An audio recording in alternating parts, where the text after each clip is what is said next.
그런가 하면 미래통합당의 황교안 대표와 공관위는 공천을 둘러싸고 신경전을 벌이고 있습니다. 그 한가운데에 민경욱 의원이 놓였습니다. 어제 하루만 공천이 취소됐다가 다시 부활했다가 죽었다 살았다를 여러 차례 반복했습니다. 어제 아침 6시 30분 황교안 대표가 긴급 최고위를 개최해서 공관위가 정한 4곳의 공천을 취소했습니다.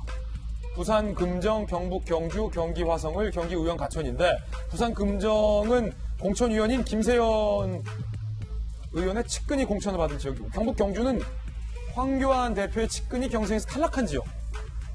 그리고 경기 화성을 경기의원 가천은 김용호 공관위원장의 측근들이 공천을 받은 지역입니다. 황교안 대표가 즉 공관위의 선택을 뒤엎은 겁니다. 그러자 공관위는 황교안 대표의 측근인 민경욱 의원의 공천을 탈락시킵니다.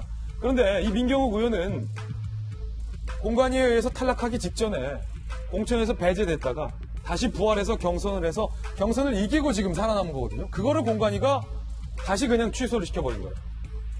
그러자 밤 10시 30분 황교안 대표가 한밤에 최고위를 개최했는데 문 밖으로 고성이 새어나왔다라는 기사도 보도되고 있습니다.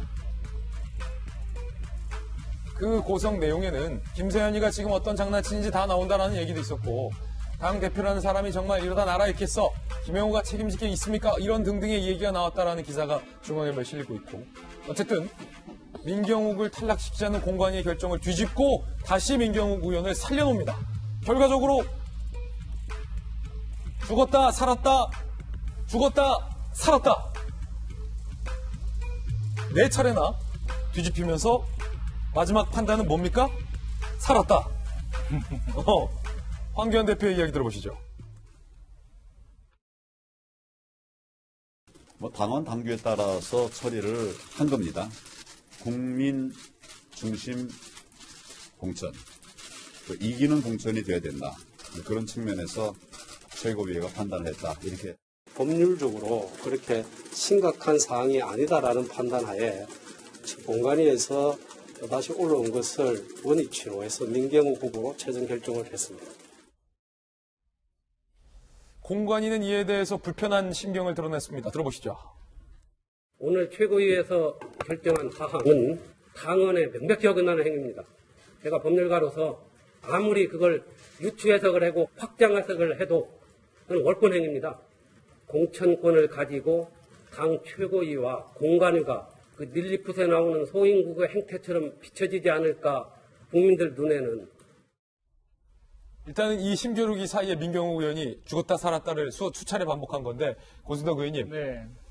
그 최종은 살았다라 민경욱 의원 입장에서는 다행입니다만 이게 뭡니까 공천을 두고 몇 번을 죽였다 몇 번을 살렸다. 누구는 3일천하라고 하는데 3일천하도 굉장히 이것에 비하면 긴 것 같아요. 하룻밤 사이에 막 계속 왔다 갔다 하니까 지금 이제 공관위하고 이제 그 최고위 쪽의 입장이 좀 다른데 과거에 보게 되면 이제 최고위가 마음에 안 든 경우는 공관위에 제의를 요구하면 3분의 1로 다시 제의를 합니다. 그렇게 되면 최고위도 그대로 수용할 수밖에 없는 그게 이제 원래는 구조인데 이번 공천 과정을 통해서 굉장히 새로운 그 도구를 당대표가 발견한 거예요. 그게 뭐냐면 당헌 당규에 아무리 공관위가 결정을 하더라도 후보자에게 현저한 하자가 있으면 무효를 할 수 있다고 하는 그 추상적인 규정이 있어요. 근데 현저한 하자가 무엇인가에 대해서는 아무 정의된 바도 없고 그동안 이 칼을 뽑은 적이 없기 때문에 사례도 없습니다. 그래서 이번에 이걸 가지고서 4군데를 취소하고 지난번에 최홍 후보 또 이렇게 뒤집을 때도 현저한 하자다 해가지고 본인은 어떤 돈, 금전 이런 수수 관련이 안 됐지만은 그 부하 직원이 한 간접적인 일을 가지고서 그 후보의 현저한 하자라고 쳐버렸거든요. 그래서 제가 볼 때 만약 법원에 간다 그래도 법원도 굉장히 곤혹스러울 거예요. 원래 당내 문제 잘 개입 안 하지만 현저한 하자라는 것이 과연 누가 판단하고 어느 정도가 돼야지 해당이 되느냐. 아무런 지금 방금 말씀하신 거는 황 대표가 4명의 공천을 이제 취소한 거에 대한 이야기고 공관위는 이에 반발해서 민경욱 의원이 경선에서 승리를 했는데 그걸 또 취소하자 이렇게 했단 말이에요. 반발성으로. 네. 그러니까 민경욱 의원이 이제 그 후보 홍보를 하면서 자기가 지역구 발전시키는데 그 입법을 4가지를 해가지고 이제 도왔다 이렇게 했는데 알고 보니까 3개의 법률은 아직 국회 통과가 안 된 법률이고 한 개만 통과됐다는 거죠. 그렇다 그러면 민경욱 의원이 자기 업적으로 자랑한 네 가지 법 중에서 세 가지는 실제로 통과되지 않은 법이 아니잖아요. 그렇기 때문에 이제 그걸 가지고서 지금 이제 논란이 벌어지는 거고, 과연 이게 이제 당선 무효형이냐 아니냐가 좀 어떻게 보면 쟁점이 될 수가 있죠. 당선 무효형이라 그러면은 공관위 생각대로 이건 뭐 예를 들어서 선거에 나가도 어차피 당선 무효가 되니 이런 사람 공천 왜 하느냐 이런 문제가 생길 수가 있는 거고, 최고위라든가 당대표 입장에서는 그 정도 가면 당선 무효형이 아니다. 나중에 판단은 받더라도 일단은 당선시켜놓고 보자. 아마 이런 또 다툼이 있는 것 같습니다. 최근에 이석연 공관위원장 권한대행이 이렇게 이야기했잖아요. 자기는 이제 법조인이고 법률적으로 유추 해석을 아무리 해보고 확장 해석을 아무리 해봐도 이거는 틀린 얘기다라고 이상하다고 그러니까 지금 했잖아요. 이게 다 아시는 분들은 이렇게 쉽게 말씀하시지만 듣는 분들은 헷갈릴 수 있어요.